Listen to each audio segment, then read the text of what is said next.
ആദ്യം തന്നെ എൻ്റെ ഈശോയ്ക്കും പരിശുദ്ധ അമ്മയ്ക്കും ഈ അൾത്താരയിൽ വന്നിന്ന് സാക്ഷ്യം പറയാൻ ഞങ്ങളെ കുടുംബമായി ഇടയാക്കിയതിനായി നന്ദി പറയുന്നു. എൻ്റെ പേര് മെർലിൻ എന്നാണ്. ഇതെൻ്റെ ഹസ്ബൻഡ് അരുൺ. ഞങ്ങളുടെ 2 മക്കൾ എയ്ഡൻ, അമാൻഡ. ഞങ്ങൾ മഹാരാഷ്ട്രയിൽ നിന്നാണ് വരുന്നത്. മഹാരാഷ്ട്രയിലെ നാഗ്പൂർ എന്ന സ്ഥലത്താണ് ഞങ്ങൾ താമസിക്കുന്നത്. എൻ്റെ ഹസ്ബൻഡ് ഇന്ത്യൻ എയർഫോഴ്സിലെ ഒരു ഉദ്യോഗസ്ഥനാണ്. അതുകൊണ്ടാണ് ഞങ്ങളവിടെ താമസിക്കുന്നത്. ഞങ്ങളുടെ ജീവിതത്തിൽ ഞാൻ ആദ്യമായിട്ട് ഉടമ്പടി എടുക്കുന്നത് 2022 ജനുവരിയിലാണ്. അന്ന് ഓൺലൈൻ ഉടമ്പടിയാണ് ഞാൻ എടുത്തത്. എൻ്റെ ഹസ്ബൻഡിൻ്റെ ഒരു പോസ്റ്റിങ്ങിൻ്റെ ആവശ്യത്തിനും മറ്റ് ഭൗതികമായിട്ടുള്ള ആവശ്യങ്ങൾക്ക് വേണ്ടിയാണ് ഞാൻ ഉടമ്പടി ആദ്യമായിട്ട് എടുത്തത്. അതിനുശേഷം ഞാൻ 2022 ഒക്ടോബർ 19 ഇവിടെ വന്ന് തീർത്ഥാടന ഉടമ്പടി എടുത്തിട്ടുണ്ടായിരുന്നു. എല്ലാവരുടെയും പോലെ നല്ല ജോലി, അതുപോലെ ഫിനാൻഷ്യൽ പ്രോബ്ലംസ്, കുടുംബത്തിലെ കുറച്ച് പ്രശ്നങ്ങൾ, അങ്ങനെയുള്ള കാര്യങ്ങൾക്കൊക്കെ വേണ്ടിയാണ് ഞാൻ ആദ്യമായിട്ട് വന്ന് തീർത്ഥാടന ഉടമ്പടി എടുത്തത്. അതിലൊക്കെ എനിക്ക് ഒരുപാട് ബ്ലെസ്സിങ്സ് കിട്ടുകയും ചെയ്തിട്ടുണ്ട്. പക്ഷേ ഇന്ന് ഞാനിവിടെ വന്ന് ഞങ്ങൾ കുടുംബമായിട്ട് ഇവിടെ വന്ന് നിൽക്കാൻ ഇടയാക്കിയതെന്ന് പറഞ്ഞിട്ടുണ്ടെങ്കിൽ, ഞങ്ങളുടെ മകൾ അമാൻഡ 4 വയസ്സാണ് അവൾക്ക്. അവളുടെ ജീവിതത്തിൽ പരിശുദ്ധ അമ്മയുടെ ഒരു അനുഗ്രഹവും സാന്നിധ്യവും മാധ്യസ്ഥ പ്രാർത്ഥനയും എൻ്റെ യേശുപ്പച്ചൻ്റെ അനുഗ്രഹവും കൊണ്ട് ഞങ്ങളുടെ കുഞ്ഞിൻ്റെ ജീവിതത്തിലുണ്ടായ ഒരു വലിയ അപകടത്തിൽ നിന്നും അതുമൂലം ഉണ്ടായ രോഗസൗഖ്യത്തെക്കുറിച്ച് എല്ലാവരുടെ മുമ്പിൽ ഒരു ജീവിക്കുന്ന സാക്ഷിയായി വന്നതെന്ന് കർത്താവിൻ്റെയും പരിശുദ്ധ അമ്മയുടെയും മഹത്വം പ്രഘോഷിക്കുന്നതിന് വേണ്ടിയിട്ടാണ്. കഴിഞ്ഞ 2 മാസങ്ങൾക്ക് മുമ്പ് ഓഗസ്റ്റ് 19 എൻ്റെ കുഞ്ഞ്, ഞങ്ങൾ ഡിഫൻസ് ക്യാമ്പസിനുള്ളിൽ താമസിക്കുന്നത് കൊണ്ട് തന്നെ കുഞ്ഞുങ്ങൾക്ക് താഴെ കളിക്കുന്നതിന് വേണ്ട ഫെസിലിറ്റീസൊക്കെ ഉണ്ട്. അപ്പോൾ കുഞ്ഞ് എല്ലാ ദിവസവും സ്കൂൾ വിട്ട് വന്ന ശേഷം അവളുടെ ഫ്രണ്ട്സിൻ്റെ കൂടെ നിന്ന് കളിക്കാറുണ്ട്. അപ്പോൾ തലേ ദിവസം നല്ല മഴയുണ്ടായിരുന്നു. അപ്പം ചെറിയ ചെറിയ വാട്ടർ ബോഡീസ് അവിടെ ഇവിടെയൊക്കെ ഉണ്ട്. അപ്പോൾ കുഞ്ഞുങ്ങൾക്ക് വെള്ളത്തിൽ കളിക്കുന്ന എപ്പോഴും ഇഷ്ടമുള്ള കാര്യമാണ്. അപ്പോൾ കുഞ്ഞ് അതിൽ കല്ല് പറക്കിയിടുകയും കുഞ്ഞു കുഴികൾ കല്ല് പറക്കിയിടുകയും അതുപോലെ എല്ലാ പൂക്കളൊക്കെ പറിച്ച് അതിനകത്തിട്ട്, ഇവളുടെ ഇതേ പ്രായത്തിലുള്ള വേറെ 3 കുഞ്ഞുങ്ങളും കൂടി ഉണ്ടായിരുന്നു. അങ്ങനെ കളിക്കുക. അപ്പം ഞങ്ങളുടെ ക്വാർട്ടേഴ്സിന് തൊട്ട് ബാക്ക് സൈഡിലായിട്ട് ഒരു വാട്ടർ റീസൈക്ലേഷൻ പ്ലാന്റേഷനുണ്ട്. അപ്പം അവിടേക്ക് ആരുടെ അറ്റൻഷൻ അങ്ങനെ പോവാറില്ല. പക്ഷേ ഇവർ നിന്ന് കളിക്കുന്ന സമയത്ത് ഇവർ കണ്ടത്, അവിടുന്ന് ഗേറ്റ് ഓപ്പൺ ചെയ്ത് അവിടുത്തെ സെക്യൂരിറ്റി പുറത്തേക്ക് വന്നത്. അപ്പോൾ കുഞ്ഞുങ്ങൾ അങ്ങോട്ട് നോക്കുമ്പം ഒരുപാട് വെള്ളം കണ്ടു. അപ്പോൾ അത് അന്ന് തലേ ദിവസം മഴ ഉണ്ടായതുകൊണ്ട് അത് ഗ്രൗണ്ട് നിരപ്പിന് വെള്ളം ഉണ്ടായിരുന്നു. അപ്പോൾ കുട്ടികൾക്ക് അറിയില്ല അതിന് എത്രത്തോളം ആഴമുണ്ട്, അത് എന്ത് തരത്തിലുള്ള വെള്ളമാണ്. ഹൈലി കണ്ടാമിനേറ്റഡ് വാട്ടറാണ്. അപ്പോൾ കുഞ്ഞും മറ്റു കുട്ടികളും അവിടേക്ക് കടന്നു പോവുകയും എൻ്റെ കുഞ്ഞ് അബദ്ധത്തിൽ ആ വെള്ളത്തിൽ വീണു പോവുകയും ചെയ്തു. പക്ഷെ ഞാൻ വീടിനുള്ളിലാണ്. ഞാൻ ഈ സംഭവം അറിയുന്നില്ല. ഞാൻ കുറച്ച് സമയം കഴിയുമ്പോൾ എൻ്റെ മോളുടെ കരച്ചിൽ, മമ്മി മമ്മി എന്നുള്ള കരച്ചിൽ കേട്ടിട്ടാണ് ഞാൻ വീടിന് പുറത്തേക്ക് വരുന്നതും. വന്ന് നോക്കുമ്പോൾ ഇവളെ ഞാൻ കാണുന്നില്ല. അപ്പോൾ എൻ്റെ ഒരു ഫ്രണ്ട് എന്നെ വിളിച്ചിട്ട് താഴെ നിന്ന് പറഞ്ഞു, മെർലിൻ നീ പെട്ടെന്ന് താഴേക്ക് വാ എന്ന് പറഞ്ഞു. അങ്ങനെ ഞാൻ താഴേക്ക് ചെല്ലുമ്പോൾ എന്നോട് പറഞ്ഞു, നിൻ്റെ കുഞ്ഞ് വെള്ളത്തിൽ പോയി എന്ന് പറഞ്ഞു. കുഞ്ഞ് വെള്ളത്തിൽ പോയി എന്ന് പറഞ്ഞപ്പം ആ ഒരു കുറച്ച് സമയത്തിനുള്ളിൽ എനിക്ക് കുറേ കാര്യങ്ങൾ ഓർമ്മ വന്നു. എൻ്റെ മോൻ്റെ ബർത്ത്ഡേ ജൂലൈ 15 ജൂലൈ 14 എനിക്കൊരു സ്വപ്നം ഉണ്ടായി. അത് സ്വപ്നമാണോ ദർശനമാണോ എന്ന് എനിക്കറിയില്ല. ഇപ്പോഴെനിക്ക് മനസ്സിലാവുന്നു എൻ്റെ അമ്മ എന്നെ എന്തൊക്കെയോ കാര്യങ്ങൾ മുന്നേ കാണിച്ചു തന്നതാണെന്ന്. കാരണം എൻ്റെ മകൾ വെള്ളത്തിൽ വീഴുന്നതും അവളുടെ ജീവൻ ആപത്തുണ്ടാവുന്നതും അവൾ മരണപ്പെട്ടു പോകുന്നതും ഞാൻ സ്വപ്നം കണ്ടിരുന്നു. ഞാൻ എല്ലാ ദിവസവും പ്രാർത്ഥിക്കുന്ന വ്യക്തിയാണ്. എൻ്റെ കുഞ്ഞുങ്ങൾ സ്കൂളിൽ പോകുമ്പോഴും അവരുടേതായ ലാംഗ്വേജിൽ ചെറുപ്പം മുതലേ പ്രാർത്ഥനാശീലം വളർത്തിയെടുക്കാൻ എന്നെക്കൊണ്ട് കഴിയും വിധത്തിലൊക്കെ ഞാൻ അവരെക്കൊണ്ട് ചെയ്യിപ്പിക്കാറുണ്ട്. എല്ലാ ദിവസവും സ്കൂളിൽ പോകുമ്പോഴും അവർ പ്രാർത്ഥിച്ചിട്ട് തന്നെയാണ് പോവാറുള്ളത്. അപ്പം ആ ഒരു വെള്ളത്തിൽ പോയെന്ന് പറയുമ്പോഴാണ് അങ്ങനെ ഒരു സ്ഥലം നമ്മുടെ തൊട്ടടുത്തുള്ളതും എങ്ങനെ ഈ കുഞ്ഞ് അങ്ങോട്ട് പോയി എന്നുള്ളതും നമ്മൾ റിയലൈസ് ചെയ്യുന്നത്. ആ ഒരു സമയത്ത് തന്നെ ഇവളെ ഞങ്ങൾ പെട്ടെന്ന് തന്നെ എടുത്ത് ഹോസ്പിറ്റലിലേക്ക് കൊണ്ടുപോയി. എൻ്റെ കയ്യിൽ കിട്ടുമ്പം കുഞ്ഞ് ഒരു സെമി കോൺഷ്യസ് സ്റ്റേറ്റിലായിരുന്നു. അപ്പോഴത്തേനും ഞങ്ങളുടെ ഹോസ്പിറ്റലിലേക്ക് കൊണ്ടുപോയി വേണ്ട ബേസിക് ട്രീറ്റ്മെൻറ്റ്സും കാര്യങ്ങളൊക്കെ ചെയ്തു. പക്ഷേ അവിടെ പരിശുദ്ധ അമ്മയുടെ ഇടപെടൽ എന്താണെന്ന് വെച്ചിട്ടുണ്ടെങ്കിൽ, ഈ കുഞ്ഞിനെ കൊണ്ടുപോകുന്ന നിമിഷം വരെയും എനിക്കതിൻ്റെ ആ വെള്ളം ഉണ്ടായിരുന്ന ആ ടാങ്കിൻ്റെ ഡെപ്ത് എത്രയാണെന്നുള്ളത് എനിക്ക് അറിയില്ലായിരുന്നു. 20 അടി താഴ്ചയിലേക്കാണ് എൻ്റെ കുഞ്ഞ് വീണ് പോയത്. എൻ്റെ ഫ്രണ്ട് മേളിൽ നിന്ന് കാണുമ്പം കുഞ്ഞിൻ്റെ ഈ ഫിംഗർ ടിപ്സ് മാത്രമേ മുകളിലുണ്ടായിരുന്നുള്ളൂ. നമുക്ക് ഈ കുഞ്ഞുങ്ങൾക്ക് എത്രത്തോളം ലോജിക്കലായിട്ട് ചിന്തിക്കാനുള്ള കപ്പാസിറ്റി ഉണ്ടെന്ന് നിങ്ങൾ ആലോചിച്ച് നോക്കാം. വെറും 4 വയസ്സാണ് ഇവരുടെ പ്രായം. ഇവരുടെ കൂടെ ഉണ്ടായിരുന്ന ഒരു കുഞ്ഞ് ഒരു ഫ്രാക്ഷൻ ഓഫ് സെക്കൻഡിൽ ഇവളുടെ കയ്യിൽ കയറി പിടിച്ചു എന്ന് നമ്മൾ പ്രാർത്ഥിക്കുന്നത് സ്കൂളിൽ പോകുമ്പോഴൊക്കെ, എൻ്റെ ഈശോയെ നിൻ്റെ കാവൽ ദൂതഗണങ്ങളെ ഞങ്ങളുടെ കുഞ്ഞിൻ്റെ കൂടെ അയക്കണമേ, പരിശുദ്ധമ്മേ ഞങ്ങൾക്ക് വേണ്ടി ഈശോയോട് മാധ്യസ്ഥം ചെയ്യണമേ എന്നും കുഞ്ഞുങ്ങളോട് പ്രാർത്ഥിച്ചിട്ടാണ് വിടുന്നത്. ആ സമയത്ത് ആ കുഞ്ഞിലൂടെ പരിശുദ്ധമ്മ ഞങ്ങളുടെ കുഞ്ഞിനെ രക്ഷിക്കാനുള്ള ഒരു കാവൽ മാലാഖയെ അയച്ചു എന്ന് വേണം വിശ്വസിക്കാൻ. ആ സമയത്ത് തന്നെ ആ പിടിച്ച കുഞ്ഞിൻ്റെ അച്ഛൻ അവിടെ വരികയും കുഞ്ഞിനെ വെള്ളത്തിൽ നിന്ന് പൊക്കിയെടുക്കുകയും അങ്ങനെയാണ് ഞങ്ങൾ ഹോസ്പിറ്റലിലേക്ക് കൊണ്ടുപോയത്. ആദ്യത്തെ ദിവസം കുഞ്ഞ് സ്റ്റേബിളായിരുന്നു, ചെറിയ പനി ഉണ്ടായിരുന്നു. പക്ഷേ കുറച്ച് ടെൻഷനും ബുദ്ധിമുട്ടുകളും ഞങ്ങൾക്കുണ്ടായിരുന്നു. കാരണം അത്രയും ഹൈലി കണ്ടാമിനേറ്റഡ് വാട്ടറാണ്. എത്രത്തോളം ഇവളുടെ ഉള്ളിൽ പോയിട്ടുണ്ടെന്നുള്ളത് ഞങ്ങൾക്കറിയില്ല. എങ്കിലും മൈൽഡായിട്ടുള്ള ആൻറ്റിബയോട്ടിക്സ് ഒക്കെ തന്നു. കുഞ്ഞ് നെക്സ്റ്റ് ഡേ 19-ാം തീയതി സംഭവിക്കുന്നു, 20-ാം തീയതി കുഞ്ഞ് നല്ല ആക്റ്റീവായിരുന്നു. എങ്കിലും ഒരു ഒബ്സർവേഷൻ എന്നുള്ള രീതിയിൽ ഞാൻ സ്കൂളിൽ വിട്ടില്ല. പക്ഷേ 21-ാം തീയതി വൈകുന്നേരം വീണ്ടും ഞങ്ങളുടെ ജീവിതത്തിൽ പരീക്ഷണങ്ങൾ വരുവാണ്. കുഞ്ഞ് പെട്ടെന്ന് വൈകുന്നേരം ഛർദ്ദിക്കുന്നു, കുഞ്ഞിന് ക്ഷീണമായി ബുദ്ധിമുട്ടായി. വീണ്ടും ഞങ്ങൾ ഹോസ്പിറ്റലിൽ കൊണ്ടുപോകുന്നു, വോമിറ്റിങ്ങിന് വേണ്ട മെഡിക്കേഷൻസ് തരുന്നു. കുഞ്ഞിനെ ഞങ്ങൾ വീണ്ടും വീട്ടിൽ കൊണ്ടുവരുന്നു. പക്ഷേ അന്ന് ഏർലി മോർണിംഗ് തുടങ്ങി കുഞ്ഞിന് കൺട്രോൾ ചെയ്യാൻ പറ്റത്തില്ല. അതുപോലെ ഹൈ ടെമ്പറേച്ചർ, അതിൻ്റെ കൂടെ ലൂസ് മോഷൻസ്. വീണ്ടും കുഞ്ഞിനെ ഹോസ്പിറ്റലിലേക്ക് കൊണ്ടുപോയി. അപ്പം ഞാനൊരു മെഡിക്കൽ ഫീൽഡിൽ വർക്ക് ചെയ്യുന്ന ഒരാളാണ്. അതുകൊണ്ട് തന്നെ എനിക്ക് നമ്മൾ കൂടുതൽ കുറച്ച് കോൺഷ്യസ് ആയിരിക്കും കുഞ്ഞുങ്ങളുടെ കാര്യത്തിൽ. നമ്മൾ കുറച്ച് ഓവർ തിങ്ക് കൂടെ ചെയ്യും. ഇന്ന പോസിബിലിറ്റീസ് ഉണ്ടല്ലോ നമ്മൾ ആലോചിക്കും. അപ്പോൾ എൻ്റെ കുഞ്ഞിൻ്റെ മോഷനിൽ എനിക്കൊരു ബ്ലഡ് സ്പോട്ട് ഐഡൻറ്റിഫൈ ചെയ്യാൻ പറ്റി. വളരെ വളരെ ഒരു എന്താ പറയുക, നമുക്ക് കണ്ണുകൊണ്ട് നോക്കി കാണാൻ പറ്റത്തില്ല. പക്ഷേ എനിക്കത് റെക്കഗ്നൈസ് ചെയ്യാൻ പറ്റി, അല്ലെങ്കിൽ എനിക്ക് എൻ്റെ അമ്മ മാതാവ് കാണിച്ചു തന്നു എന്ന് ഞാൻ വിശ്വസിക്കുന്നു. കാരണം അത് ഞാൻ ഡോക്ടറോട് ഡിസ്കസ് ചെയ്തപ്പോൾ ഡോക്ടർ അടുത്തതായിട്ട്, കാരണം അപ്പോഴത്തെ കുഞ്ഞ് വീക്കായി തുടങ്ങി, അവിടെ നമുക്ക് പീഡിയാട്രിക് ICU ഇല്ല. അപ്പം തന്നെ ഡോക്ടർ ഓൾ ഇന്ത്യയിലെ തന്നെ വളരെ ഫേമസ് ആയ ഒരു മെഡിക്കൽ കോളേജിലേക്ക് ഞങ്ങളെ റെഫർ ചെയ്തു. അവിടെ ചെന്നു. ഞാനൊരു 10-15 ഡോക്ടേഴ്സിനോട് ഞാൻ ഇവളുടെ ഹിസ്റ്ററി റിപ്പീറ്റഡായിട്ട് പറഞ്ഞിട്ടുണ്ടാവും. പക്ഷേ കുഞ്ഞിൻ്റെ കണ്ടീഷൻ വേഴ്സ്റ്റ് ആവുന്നതല്ലാതെ ഒരു ട്രീറ്റ്മെൻറ്റും ഇല്ല. ഈ സമയത്തൊക്കെയും ഞങ്ങൾ ജപമാല ചൊല്ലിക്കൊണ്ടിരുന്നു, പ്രത്യക്ഷീകരണ പ്രാർത്ഥന ചൊല്ലിക്കൊണ്ടിരുന്നു, ഉടമ്പടി നേർച്ച വസ്തുക്കൾ, ഉടമ്പടി തൈലം കുഞ്ഞിൻ്റെ നെറ്റിയിൽ പൂശി പ്രാർത്ഥിച്ചു. അതുപോലെ ഉപ്പ്, അവൾ കോൺഷ്യസ് അല്ല, അവൾ കൺഫ്യൂസ്ഡ് സ്റ്റേറ്റ് ആയിരുന്നു, അവൾക്ക് ഓറിയൻറ്റേഷൻ കുറവായിരുന്നു. ഈ സമയത്തൊക്കെയും കുഞ്ഞിൻ്റെ വായിൽ ഞാൻ ഉപ്പ് തേച്ച് കൊടുത്തു. അങ്ങനെ ഞങ്ങൾ ഹോസ്പിറ്റലിലെത്തി. ഒരു 6 മണിക്കൂറോളം ഞങ്ങൾ ആ ഒരു വലിയ ഹോസ്പിറ്റലിൽ സ്പെൻഡ് ചെയ്തു. പക്ഷേ അതിനുശേഷം അവർ കൈയൊഴിഞ്ഞു, നിങ്ങൾ വേറെ എവിടെയെങ്കിലും കൊണ്ടുപോക്കോ എന്ന് പറഞ്ഞു. ഒരു മെഡിക്കൽ എമർജൻസി ആയിട്ടുള്ള സിറ്റുവേഷൻ ആയിരുന്നു. ആ സമയത്ത് വീണ്ടും കുഞ്ഞിന് വയറ്റിൽ കൂടെ ബ്ലഡ് പോയി, ബ്ലഡും ബ്ലഡ് സ്റ്റെയിൻസും ക്ലോട്ട്സൊക്കെ ആയിട്ട് പോയി. ആ സമയത്ത് എനിക്ക് ഡൗട്ട്, ഞാൻ ക്ലീൻ ചെയ്യുന്ന സമയത്ത് എനിക്ക് ഡൗട്ട് തോന്നി, കുഞ്ഞിൻ്റെ വജൈനയിൽ കൂടെയും വരുന്നുണ്ട്. അപ്പോൾ ഒരു പെൺകുഞ്ഞാണ്. ഞാൻ വെറുതെ അവളുടെ വയറൊന്ന് പ്രസ് ചെയ്ത സമയത്ത് വെള്ളം വരുന്നത് പോലെ കുഞ്ഞിൻ്റെ വയറിൽ നിന്ന് സെക്രീഷൻസ് വന്നുകൊണ്ടിരിക്കുകയാണ് വജൈനയിൽ കൂടെ. ഒരമ്മ എന്ന നിലയിലും അത് നമുക്ക് ചിന്തിക്കാവുന്നതിലപ്പുറമുള്ള കാര്യമാണ്. അപ്പോഴത്തേക്ക് എൻ്റെ കുഞ്ഞിൻ്റെ റെസ്പോൺസൊക്കെ പോയി. വൈറ്റൽ സൈൻസ് ഒക്കെ ഓക്കെയാണ്, സ്റ്റേബിളാണ്.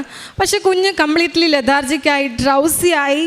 പക്ഷേ പ്രത്യാശ, ഇമോഷണലി ഇംബാലൻസ് ആയി പാരൻസ് എന്ന നിലയിൽ. പക്ഷേ ഞങ്ങൾ കൈവിട്ടില്ല. ഞങ്ങൾ പ്രാർത്ഥിച്ചു. പ്രാർത്ഥനാ സഹായം ഒരുപാട് ആളുകളോട് ഞങ്ങൾ അപേക്ഷിച്ചു. ഞങ്ങളുടെ ഫാമിലിയിലെ എല്ലാവരും, ഓൾമോസ്റ്റ് എല്ലാവരും ഉടമ്പടി എടുത്തവരാണ്, പരിശുദ്ധ അമ്മയുടെ മാധ്യസ്ഥത്തിൽ വിശ്വസിക്കുന്നവരാണ്. ഞങ്ങളങ്ങനെ എല്ലാവരെയും വിളിച്ചു പറഞ്ഞു. കൃപാസനത്തിലും ഒരുപാട് ആൾക്കാർ വിളിച്ച് പ്രാർത്ഥന സഹായം ആവശ്യപ്പെട്ടു. അങ്ങനെ ഒരുപാട് ആൾക്കാരുടെ പ്രാർത്ഥന ലഭിച്ചു.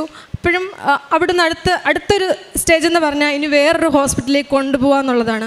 അവിടുന്ന് വീണ്ടും ഞങ്ങൾ മറ്റൊരു ഹോസ്പിറ്റലിലേക്ക് കൊണ്ടുപോയി. അവിടെ എത്തിയപ്പോഴാണ് അറിയുന്നത് അവിടെ പീഡിയാട്രിക് ICU ഇല്ല. അപ്പോഴത്തേക്ക് തന്നെ സമയം ഒരുപാട് അതിക്രമിച്ചു. ഇതിൻ്റെ ഇടയിൽ ഞാൻ പറയാനൊരു കാര്യം വിട്ടുപോയി. ഞങ്ങൾ ഹോസ്പിറ്റലിലേക്ക് പോകുന്നതിന് മുന്നേ കുഞ്ഞിനെ ഞാൻ തോളിലെടുത്ത് എൻ്റെ വീടിൻ്റെ ഹാളിൻ്റെ പ്രാർത്ഥന റൂമിൽ വെച്ചിരിക്കുന്ന എൻ്റെ ഈശോയുടെയും പരിശുദ്ധ അമ്മയുടെയും ഫോട്ടോയിലേക്ക് നോക്കിയിട്ട് ഞാൻ പറഞ്ഞു, എനിക്ക് ദർശനവും സ്വപ്നമൊക്കെ കിട്ടി, പക്ഷെ അത് ശരി തന്നെ. ഞാൻ പോയിട്ട് തിരിച്ചു വരുമ്പം ഈ കുഞ്ഞ് എങ്ങനെ ഇരുന്നോ അതിനേക്കാളും എനർജി ആയിട്ട് എൻ്റെ കുഞ്ഞിനെ എനിക്ക് തിരിച്ചു തരണം, എൻ്റെ ഈശോയെ, എൻ്റെ അമ്മ മാതാവേ. ഇത് പറഞ്ഞിട്ട് ഞാൻ പോയി. വേറൊന്നും ഞാൻ പ്രാർത്ഥിച്ചില്ല. ഇത്രയും മാത്രമേ ഞാൻ പറഞ്ഞോളൂ. അങ്ങനെ ഞങ്ങൾ ആ ഹോസ്പിറ്റലിൽ എത്തിയപ്പോഴത്തേക്ക് അവിടെ പീഡിയാട്രിക് ICU ഇല്ല എന്നൊരു ആ ഡോക്ടർ പറയുന്നു. അപ്പം ഞങ്ങൾ ഇനി എന്ത് ചെയ്യും എന്ന് ഞങ്ങൾ പരസ്പരം മലയാളത്തിൽ സംസാരിക്കുന്ന കേട്ടപ്പം ഒരു നേഴ്സ് മലയാളിയാണോ മറ്റൊരു ഹോസ്പിറ്റലിലേക്ക് ഞങ്ങൾക്ക് സജസ്റ്റ് ചെയ്ത് തന്നു. അവിടെ കൊണ്ടുപോയി ഉടനെ തന്നെ എമർജൻസി ICUയിലേക്ക് കുഞ്ഞിനെ ഷിഫ്റ്റ് ചെയ്യുകയും ചെയ്തു. ഈ സമയത്തൊക്കെയും കുഞ്ഞിന് വജനയിൽ കൂടെയും അതുപോലെ മോഷനിൽ കൂടെയും ബ്ലഡും മറ്റുള്ള സെക്രീഷൻസൊക്കെ വരുന്നുണ്ടായിരുന്നു. ഞങ്ങൾക്ക് 24 മണിക്കൂറാണ് ഡോക്ടർ ഒരു ഒപ്പീനിയൻ അല്ലെങ്കിൽ ഒരു മെഡിക്കൽ റിപ്പോർട്ട് നിങ്ങൾക്ക് തരാമെന്ന് പറഞ്ഞൊരു സമയം 24 മണിക്കൂറാണ്.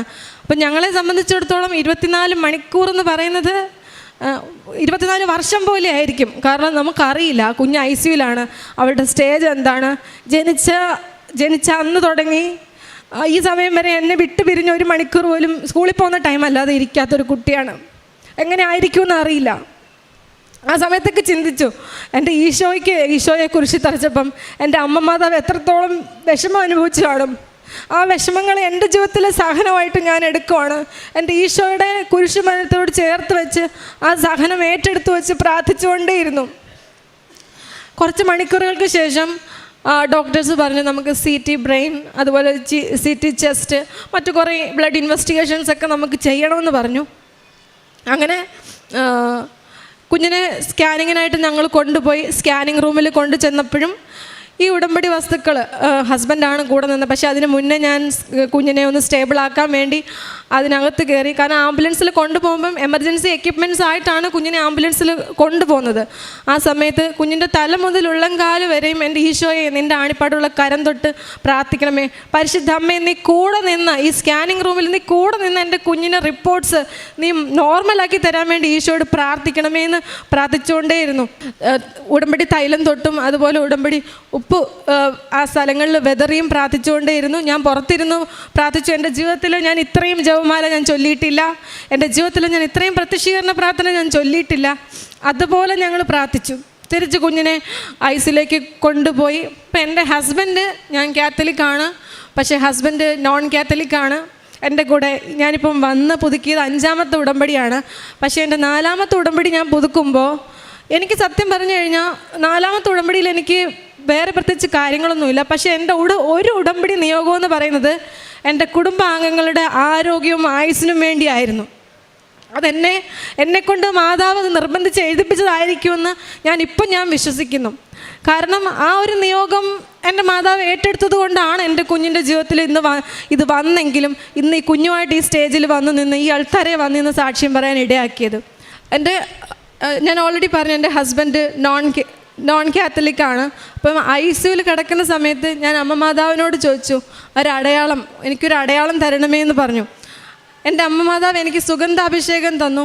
അതുപോലെ ഞാൻ ഹസ്ബൻഡിനോട് ചോദിച്ചു, ഹസ്ബൻഡിനോട് ഞാൻ പറഞ്ഞു എനിക്ക് അറിഞ്ഞുകൂടാ, എൻ്റെ കൂടെ ഞാൻ ഇത്രയും ഉടമ്പടി 4 വർഷക്കാലമായി ഉടമ്പടിയിലുണ്ട്, പക്ഷേ ഞാൻ ഒരിക്കലും അദ്ദേഹത്തെ നിർബന്ധിച്ചിട്ടില്ല എൻ്റെ കൂടെ പ്രത്യക്ഷീകരണ പ്രാർത്ഥന ചൊല്ലണമെന്നോ അല്ലെങ്കിൽ മാതാവിനെ വിശ്വസിക്കണമെന്നോ ഞാൻ നിർബന്ധിച്ചിട്ടില്ല.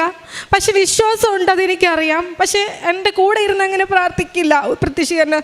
ബാക്കി എല്ലാ പ്രാർത്ഥനയിലും പുള്ളി ആക്റ്റീവാണ്. പുള്ളി എവിടെയെങ്കിലും പോകുമ്പോഴൊക്കെ ആണെങ്കിലും ഞാൻ ഉടമ്പടി തൈലം തേച്ച് കൊടുക്കും. അതുപോലെ പുള്ളിയുടെ പ്രൊമോഷൻ എക്സാംസിനൊക്കെ വേണ്ടി പ്രാർത്ഥിച്ചു. അതിലൊക്കെ അദ്ദേഹം പാസ്സാവുകയും ചെയ്തു. അപ്പോൾ അന്ന് ഞാൻ ICUവിൻ്റെ ഫ്രണ്ടിലിരുന്ന് ഞാൻ ചോദിച്ചു, എൻ്റെ കൂടെ വന്ന് സാക്ഷ്യം പറയുമോ നമ്മുടെ കുഞ്ഞിന് സൗഖ്യം കിട്ടിയ? അപ്പോൾ എന്നോട് പറഞ്ഞ് പിന്നെ ഞാൻ തീർച്ചയായിട്ടും പറയും. എൻ്റെ ജീവിതത്തിൽ അന്ന് എൻ്റെ ഹസ്ബൻഡ് ICUവിൻ്റെ ഫ്രണ്ടിൽ ഞങ്ങൾ മുട്ടുകൊത്തി ഇരുന്ന് ഞങ്ങൾ പ്രത്യക്ഷീകരണ പ്രാർത്ഥന ഞങ്ങൾ ഒരുമിച്ച് കൈ കോർത്ത് പിടിച്ച് ഞങ്ങളിരുന്ന് പ്രത്യക്ഷീകരണ പ്രാർത്ഥന ഞങ്ങൾ ചൊല്ലി. 24 മണിക്കൂർ പറഞ്ഞ ഡോക്ടേഴ്സ് പിറ്റേ ദിവസം 12 മണിക്കൂർ ആകുമ്പോഴത്തേക്ക് പറഞ്ഞു, നിങ്ങളുടെ കുഞ്ഞിൻ്റെ ക്രിട്ടിക്കൽ സ്റ്റേജ് നിങ്ങൾ ഓവർകം ചെയ്ത് കഴിഞ്ഞു, നിങ്ങളിനി ഭയപ്പെടേണ്ടതില്ല. പിന്നെ ഉള്ളത് റിപ്പോർട്ട്സാണ്. വീണ്ടും ഞങ്ങൾ പ്രാർത്ഥനയിലായി. അതുപോലും ഈ 24 മണിക്കൂർ എടുത്തില്ല. പരിശുദ്ധ അമ്മയുടെയും എൻ്റെ ഈശോയുടെ ഇടപെടൽ മൂലം എൻ്റെ കുഞ്ഞിൻ്റെ സ്കാനിങ് റിപ്പോർട്ട്സ് കംപ്ലീറ്റ്ലി നോർമലായി. പിന്നെയുള്ളത് ബ്ലഡ് റിപ്പോർട്ടാണ്. കുഞ്ഞിന് ബിലിറൂബിൻ്റെ കൗണ്ട് കൂടുതലാണ്, അതുപോലെ CRP അറിയാം. അതിനിടയിൽ ഞാൻ പറയാൻ വിട്ടുപോയി, കുഞ്ഞിൻ്റെ ഡയഗ്നോസിസ് എന്ന് പറയുന്നത് സെപ്റ്റിസീമിയാണ്. ഫുൾ ബോഡി ബ്ലഡ് എല്ലാം ഇൻഫെക്റ്റഡായി. എത്രത്തോളം ഓർഗൻസിനെ അത് അഫക്റ്റ് ചെയ്തിട്ടുണ്ടെന്ന് നമുക്ക് അറിയാൻ പറ്റത്തില്ലായിരുന്നു. പക്ഷേ ഹൈലി റിസ്ക് ഉള്ളതെന്ന് പറഞ്ഞിട്ടുണ്ടെങ്കിൽ ഇതുപോലെ ബ്രെയിൻ, അതുപോലെ ലങ്സ്, അങ്ങനെയുള്ള ഓർഗൻസിനാണ്. പക്ഷേ മെഡിക്കൽ ഫീൽഡിൽ ഉണ്ടായതുകൊണ്ട് എൻ്റെ ചിന്ത മുഴുവനും ഇതിൻ്റെ കോംപ്ലിക്കേഷൻസിലോട്ടായിരുന്നു. കാരണം കുഞ്ഞ് അത്രയും ഡ്രൗസി, ലതാർജിക്കായി, മറ്റുള്ള കാര്യങ്ങളിലൊന്നും ഇവിടെ ആക്റ്റീവില്ല. നല്ലോണം വർത്താനം പറഞ്ഞുകൊണ്ടിരുന്ന കുഞ്ഞ് പെട്ടെന്ന് ഇങ്ങനെ ആയപ്പോഴത്തേക്ക് നമുക്കൊരു വിഷമമായി. ഇതിൻ്റെ കോംപ്ലിക്കേഷൻസ് എന്ന് പറയുന്നത് ഷോക്കിലേക്ക് പോകും. ഏറ്റവും എൻഡെന്ന് പറയുന്നത് ഡെത്താണ്. അപ്പം അതിനൊന്നും ഇടപെടുത്തിയില്ല. എൻ്റെ കുഞ്ഞിൻ്റെ ട്രീറ്റ്മെൻറ്റ്സ്, റിക്കവറി എന്ന് പറയുന്നത് ഇപ്പോൾ ICUവിൽ കയറ്റിയെന്ന് പക്ഷേ എത്ര ദിവസം ആൻറ്റിബയോട്ടിക് എടുത്താൽ പോലും നിങ്ങൾക്കറിയാം മെഡിക്കൽ ഫീൽഡിലുള്ളവർക്ക് എത്രത്തോളം ടൈം എടുക്കും അതിൻ്റെ ഒരു ഇൻറ്റൻസിറ്റി കുറഞ്ഞു വരാൻ. പക്ഷേ 4 ദിവസം കൊണ്ട് എൻ്റെ കുഞ്ഞിന് കംപ്ലീറ്റ് ആയിട്ട് എൻ്റെ കുഞ്ഞിൻ്റെ ബ്ലഡ് വാല്യൂസ്, അതുപോലെ അവളുടെ റിപ്പോർട്ട്സ് എല്ലാം നോർമലാക്കി തന്നു. അപ്പോൾ എല്ലാവരും പറഞ്ഞു, ഞങ്ങൾ ഉൾപ്പെടെ അത് വിശ്വസിക്കുന്നു പറഞ്ഞാൽ, ഇത് ജോസഫ് അച്ഛൻ എപ്പോഴും പറയും പോലെ നമ്മുടെ ക്രെഡിറ്റോ നമ്മുടെ മെറിറ്റോ ഒന്നുമല്ല. ഇതെന്താ, ദൈവത്തിൻ്റെ ഗ്രേസാണ്, എൻ്റെ ഈശോയുടെ ഗ്രേസ്. ഇപ്പോൾ എല്ലാവരും ഇവളെ വിളിക്കും മിറാക്കിൾ ഗേൾ, അതുപോലെ ലക്കി ഗേൾ എന്ന് പറയും. കാരണം 2 ഇൻസിഡൻസ് നിന്നാണ് എൻ്റെ കുഞ്ഞ് ജീവിതത്തിലേക്ക് വന്നത്. ഒന്ന് 20 അടി താഴ്ചയിലെ വെള്ളത്തിലേക്ക് പോയി. അതുപോലെ തന്നെ ഇത്രയും സിവിയറായിട്ടൊരു കണ്ടീഷനിൽ നിന്ന് എൻ്റെ കുഞ്ഞ് റിക്കവറായിട്ട്, അതും ഫാസ്റ്റ് റിക്കവറായിട്ട്, വളരെ വേഗത്തിൽ അവൾ റിക്കവറായിട്ട് വന്നു എന്നുള്ളതാണ് ഏറ്റവും വലിയ മിറാക്കിള്. അത് എൻ്റെ പരിശുദ്ധ അമ്മയുടെ മാധ്യസ്ഥവും എൻ്റെ യേശുപ്പച്ചൻ്റെ കൃപയും അനുഗ്രഹവും ഒന്നുകൊണ്ട് മാത്രമാണ്. അത് അത് ഞങ്ങൾക്ക് പറയാൻ വേണ്ടിയിട്ട് ഞങ്ങൾ എത്രത്തോളം ആഗ്രഹിച്ചിരുന്ന ഈ ഒരു സമൂഹത്തിൻ്റെ മുന്നിൽ ഞങ്ങളുടെ കുഞ്ഞിന് കിട്ടിയ സൗഖ്യം ഞങ്ങൾക്ക് പറയണം. അതുപോലെ തന്നെ ICUവിൽ കിടക്കുന്ന സമയത്ത് ഞാൻ ഓൾറെഡി പറഞ്ഞു, ഞാൻ ഉടമ്പടി നേർച്ച വസ്തുക്കൾ ഞാൻ ഉപയോഗിച്ചിരുന്നു. കുഞ്ഞുങ്ങൾക്ക് ഞാൻ ചെറിയ നാൾ മുതൽ തന്നെ സങ്കീർത്തനം 23-ാം സങ്കീർത്തനം ഞാൻ പഠിപ്പിച്ചു കൊടുത്തിട്ടുണ്ട് 2 പേർക്കും. അവർക്കറിയുന്ന ഭാഷയിൽ അവരത് പ്രാർത്ഥിക്കാറുണ്ട്. അപ്പോൾ ICUവിൽ കിടക്കുന്ന സമയത്ത് കുഞ്ഞിൻ്റെ ചെവിയിൽ, കുഞ്ഞിന് റെസ്പോൺസ് ഇല്ല, പക്ഷേ അവളുടെ ചെവിയിൽ ഞാൻ ഈ സങ്കീർത്തനം പറഞ്ഞു കൊടുത്തുകൊണ്ടേയിരുന്നു. എപ്പോൾ എനിക്ക് കാണാൻ ഓപ്പർച്യൂണിറ്റി കിട്ടുന്നോ അപ്പോഴൊക്കെ ഞാൻ നേർച്ച വസ്തുക്കൾ ഉടമ്പടി വസ്തുക്കൾ ഉപയോഗിക്കുകയും സങ്കീർത്തനം 23 ഞാൻ അവളുടെ ചെവിയിൽ പറഞ്ഞു കൊടുത്തുകൊണ്ടിരുന്നു. അതുപോലെ തന്നെ ഞാൻ അവളോട് പറയും, അവളത് കേൾക്കുന്നുണ്ടായിരുന്നു എന്ന് എനിക്കറിയില്ല, എങ്കിലും ഞാൻ അവളോട് പറയും, മാർക്കോസിൻ്റെ സുവിശേഷം 41-ാം അധ്യായത്തിൽ 5-ാം വാക്യം, 5-ാം അധ്യായത്തിൽ 41-ാം വാക്യമുണ്ട്. അതായത് ഒരു മരിച്ച ബാലികയെ നമ്മുടെ യേശുപ്പച്ചൻ ഉയർത്തെഴുന്നേൽപ്പിക്കുന്നതായിട്ട്. അപ്പം അതുപോലെ തന്നെ ആ ഒരു ലെസൺ നമുക്ക് ഒരുപാട് യേശുപ്പച്ചൻ്റെ മിറാക്കിൾസ്, രോഗസൗഖ്യങ്ങൾ നമുക്ക് പഠിക്കാൻ പറ്റും. ചെകിടന് കേൾവി കൊടുത്തവനും കുരുടന് കാഴ്ച കൊടുത്തവനും മരിച്ചവനും ഉയർപ്പിച്ചവനുമാണ്. അപ്പം അങ്ങനെയുള്ള ഒരു ദൈവത്തെ ഞാൻ എന്തിനാ വിശ്വസിക്കണം? പിന്നെ എല്ലാറ്റിനും ഉപരിയായി പരിശുദ്ധ അമ്മയുടെ മാധ്യസ്ഥ എപ്പോഴും കൂടെയുണ്ട്. ഞാൻ ആ ICUവിൻ്റെ ഫ്രണ്ടിൽ നിന്ന് പ്രാർത്ഥിക്കുന്ന സമയത്ത് എനിക്ക് സുഗന്ധാഭിഷേകം ഉണ്ടായിട്ടുണ്ട്. അപ്പം തന്നെ എനിക്ക് മനസ്സിലായി എൻ്റെ കൂടെ ഉണ്ട് അമ്മ, എന്നെ കൈവിടത്തില്ല എന്നുള്ള വിശ്വാസം എനിക്ക് പൂർണ്ണമായുണ്ട്. ഇപ്പോൾ ഈ സാക്ഷ്യം പറയാൻ വേണ്ടിയിട്ടാണ് ഞങ്ങൾ നാഗ്പൂരിൽ നിന്ന് നാട്ടിലേക്ക് വന്നത്. അതോടൊപ്പം അഖണ്ഡ ജപമാല റാലിയിലും പങ്കെടുക്കണമെന്നുള്ള ആഗ്രഹം കൊണ്ടാണ് ഞങ്ങൾ നാട്ടിലേക്ക് വന്നത്. ഇതുപോലെ തന്നെ ചെറുതും വലുതുമായിട്ടുള്ള ഈ സമയങ്ങളിലൊക്കെ ഞങ്ങൾ ഓൺലൈനിലായിട്ട് പ്രേക്ഷിത പ്രവർത്തനം എന്ന് പറഞ്ഞിട്ടുണ്ടെങ്കിൽ ഞങ്ങൾ 4 പേരും പോയിട്ട് ഞങ്ങൾ ഇവിടുന്ന് ഹിന്ദി, ഇംഗ്ലീഷ്, മലയാളം പത്രങ്ങൾ വാങ്ങിക്കൊണ്ട് പോകും. അവിടെയുള്ള പാർക്കിലും അതുപോലെ ചർച്ചുകളിലും നമുക്കറിയുന്ന ആളുകൾക്കും അതുപോലെ ക്രിസ്ത്യൻസിൻ്റെ ഇടയിൽ മാത്രമല്ല നമുക്ക് പ്രേക്ഷിത പ്രവർത്തനം ചെയ്യാനുള്ള അവസരം നമുക്ക് ദൈവം ഒരുക്കി തന്നിട്ടുണ്ട്. അതുപോലെ തന്നെ നമ്മുടെ സ്ട്രീറ്റിൽ, നമ്മുടെ നാട്ടിലധികം കാണാൻ പറ്റില്ല, പക്ഷേ അവിടേക്ക് നമുക്ക് ഒത്തിരി ആളുകൾ അവരുടെ ബേസിക് നീഡ്സ് ഇല്ലാതെയുള്ള ആളുകളെ നമുക്ക് കാണാൻ പറ്റും. ഭക്ഷണം, അതുപോലെ ഷെൽട്ടർ, വസ്ത്രം, ഇതൊന്നും ഇല്ലാത്ത ആളുകളെ കാണാൻ പറ്റും. ഞങ്ങൾ കുടുംബമായിട്ട് പോയിട്ട് അവർക്ക് വേണ്ട ആഹാരവും മറ്റുള്ള കാര്യങ്ങളും ഞങ്ങൾ ഒരുക്കി കൊടുക്കാറുണ്ട്.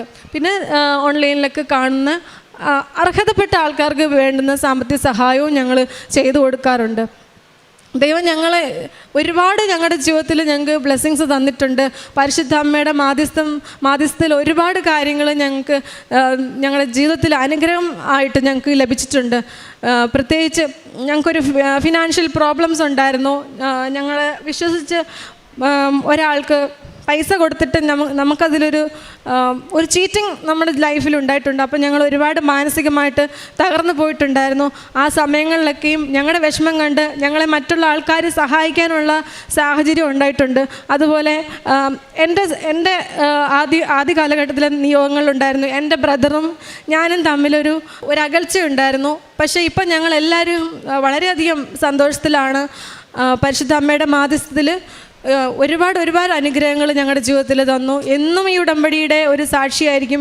എൻ്റെ കുഞ്ഞിൻ്റെ ജീവിതത്തിൽ ലഭിച്ച എല്ലാ അനുഗ്രഹങ്ങൾക്കും, ഞങ്ങളുടെ ജീവിതത്തിൽ ലഭിച്ച എല്ലാ അനുഗ്രഹങ്ങൾക്കും എൻ്റെ ഈശോയുടെയും പരിശുദ്ധ അമ്മയുടെയും മുന്നിൽ ഒരിക്കൽ കൂടെ നന്ദി പറഞ്ഞുകൊണ്ട് ഞങ്ങളുടെ സാക്ഷ്യം ഞങ്ങൾ നിർത്തുന്നു. നിങ്ങളുടെ ഓരോരുത്തരുടെയും നിയോഗങ്ങളിൽ ദൈവം നിങ്ങളെ സമൃദ്ധമായി അനുഗ്രഹിക്കട്ടെ എന്ന് പ്രാർത്ഥിക്കുകയും ചെയ്യുന്നു. നന്ദി. ജെർമിയ പ്രവാചകൻ്റെ പുസ്തകം 30:17. ഞാൻ നിനക്ക് വീണ്ടും ആരോഗ്യം നൽകും, നിന്റെ മുറിവുകൾ സുഖപ്പെടുത്തും. കർത്താവ് അരുളിച്ചെയ്യുന്നു, അവർ നിന്നെ ഭ്രഷ്ട എന്നും ആരും തിരിഞ്ഞു നോക്കാത്ത സിയോൻ എന്നും വിളിച്ചുവല്ലോ. യേശുവിൽ പ്രിയമുള്ളവരെ, മെർലിൻ തോമസിൻ്റെ സാക്ഷ്യമാണ് നമ്മൾ കേട്ടത്. അവർ മഹാരാഷ്ട്രയിൽ നിന്ന് ഇവിടെ വന്നത് അമ്മയെടുത്ത് വന്ന് അമ്മ കൊടുത്ത സാക്ഷ്യം പറയണം. മഹാറാലിയിൽ, ജപമാല മഹാറാലിയിൽ പങ്കെടുത്ത് അമ്മയ്ക്കും ഈശോയ്ക്കും നന്ദി പറയുവാനുമായിട്ടാണ്. ഈ മോൾക്ക് കിട്ടിയ കാര്യം, അവളുടെ കുഞ്ഞിന് പെട്ടെന്നൊരു അപകടം ഉണ്ടാകുകയാണ്. എന്നാൽ 1 മാസത്തിന് മുൻപ് അവളുടെ സ്വപ്നത്തിൽ അമ്മ കാണിച്ചു കൊടുത്തു. കുഞ്ഞ് മരണപ്പെടുന്നതും കൊണ്ട് അടക്കം ചെയ്യാൻ പോകുന്നതുമൊക്കെ എല്ലാം കാണിച്ചു കൊടുത്തു. അന്ന് മുതലേ അവൾക്കൊരാഗ്രഹം, അവളുടെ മനസ്സിലുണ്ടായിരുന്ന ആ പ്രയാസം പ്രാർത്ഥനയാക്കി മാറ്റി. എന്നും നിരന്തരം പ്രാർത്ഥിച്ചുകൊണ്ടിരിക്കും, എൻ്റെ മക്കൾക്ക് ഇങ്ങനെ ഒരു അപകടം വരുത്തരുതേ എന്ന്. ഒരു ദിവസം സംഭവിച്ചത് അത് വലിയൊരു അപകടമായിരുന്നു. ആ അപകടത്തിൽ നിന്ന് ഇവരുടെ മെരിറ്റൊന്നുമല്ല, അമ്മയുടെ ഗ്രേസ് കൊണ്ടാണ് എനിക്കിത് കിട്ടിയതെന്ന് അവരെടുത്തു പറയുകയാണ്. അതെന്തുകൊണ്ടാണ്? അവർക്ക് ഉടമ്പടി ജീവിതം വളരെയധികം വിശ്വസ്തയോടുകൂടി ചെയ്യാൻ സാധിച്ചു. ജീവിത പങ്കാളിക്ക് അല്പം വിശ്വാസം കുറഞ്ഞപ്പോൾ അദ്ദേഹത്തോട് ചോദിച്ചു, നമ്മൾക്ക് ഈ സാക്ഷ്യം ഒരുമിച്ച് പരിശുദ്ധ അമ്മയുടെ മുന്നിൽ പോയി പറയാൻ നിങ്ങളും വരാവോ? അദ്ദേഹം ഉടനെ പറഞ്ഞു, വരാം. അതിന് സമ്മതം കൊടുത്തു. അതിനുശേഷം അവർ മുട്ടുമ്മേൽ നിന്ന് ആ യേശുവിൻ്റെ വാതിക്കൽ നിന്ന് പ്രതിഷ്ഠീകരണ പ്രാർത്ഥന ചൊല്ലി. അമ്മ ഇതെല്ലാമാണ് കാണുന്നത്. എത്രയേറെ ജപമാല ചൊല്ലിയെന്നറിയില്ല, എത്രത്തോളം ഉടമ്പടി പ്രതിഷ്ഠീകരണ പ്രാർത്ഥന പ്രാർത്ഥിച്ചെന്നറിയില്ല. അമ്മയോട് നിരന്തരം മുട്ടിപ്പായിട്ട് പ്രാർത്ഥിച്ചുകൊണ്ടിരുന്നു. കരഞ്ഞപേക്ഷിക്കുന്നവരെ അമ്മ ഒരിക്കലും കൈവിടില്ല. ജപമാല ചൊല്ലി പ്രാർത്ഥിക്കുന്നവരെ അമ്മ കൈവിടത്തില്ലെന്ന് ഈ മക്കളിലൂടെ നമുക്ക് അറിയാൻ സാധിച്ചു. അവരുടെ പ്രാർത്ഥന ജപമാല ചൊല്ലുമ്പോൾ പരിശുദ്ധ അമ്മയുടെ കയ്യിലാണ് നമ്മൾ പിടിക്കുന്നത്. ജപമാല ചൊല്ലി തീരുമ്പോൾ അമ്മ നമ്മുടെ കയ്യിൽ പിടിക്കും. അങ്ങനെ അവർക്ക് റിസൾട്ട് വളരെ താമസമുണ്ടെന്ന് പറഞ്ഞത് നിമിഷ നേരം കൊണ്ട് സഞ്ചാരിയമ്മ, സമയത്തിൻ്റെ അമ്മ, സമയത്തിൻ്റെ മേൽ അധികാരമുള്ള അമ്മ ഉടനടി അതെല്ലാം സാധിച്ചു കൊടുത്തു. ഇതെല്ലാം ഉടമ്പടി ജീവിതത്തിലൂടെ അവർക്കമ്മ കൊടുത്തതാണ്. അവർക്ക് പരിശുദ്ധമ്മ നൽകിയ അനുഗ്രഹത്തിന് നന്ദി പറയാം. നമുക്ക് മനുഷ്യകരങ്ങളിലല്ല, കർത്തൃകരങ്ങളിലാണ് നമ്മെ തന്നെ അർപ്പിക്കണം. എന്തെന്നാൽ അവിടുത്തെ പ്രഭാതം പോലെ തന്നെയാണ് അവിടുത്തെ കാരുണ്യവും. പരിശുദ്ധമ്മയും ഈശോയും ഈ മക്കൾക്ക് നൽകിയ വൻ കൃപകൾക്ക് പരിശുദ്ധമ്മ വഴി ഈശോയ്ക്ക് കോടാനകോടി നന്ദി പറഞ്ഞ് കരങ്ങളടിച്ച് നമുക്ക് ഈശോയ്ക്ക് നന്ദി അർപ്പിക്കാം. അത്യപൂർവ ദൈവാനുഭവങ്ങൾ ഇനി നിങ്ങൾക്കും സ്വന്തം. ഈ യൂട്യൂബ് ചാനൽ ഇതുവരെ സബ്സ്ക്രൈബ് ചെയ്തിട്ടില്ലെങ്കിൽ ഇപ്പോൾ തന്നെ സബ്സ്ക്രൈബ് ചെയ്യുക. ഈ വീഡിയോ ഇപ്പോൾ തന്നെ നിങ്ങളുടെ സുഹൃത്തുക്കൾക്ക് ഷെയർ ചെയ്തുകൊണ്ട് കർത്താവിൻ്റെ പ്രേക്ഷിതരാകുക.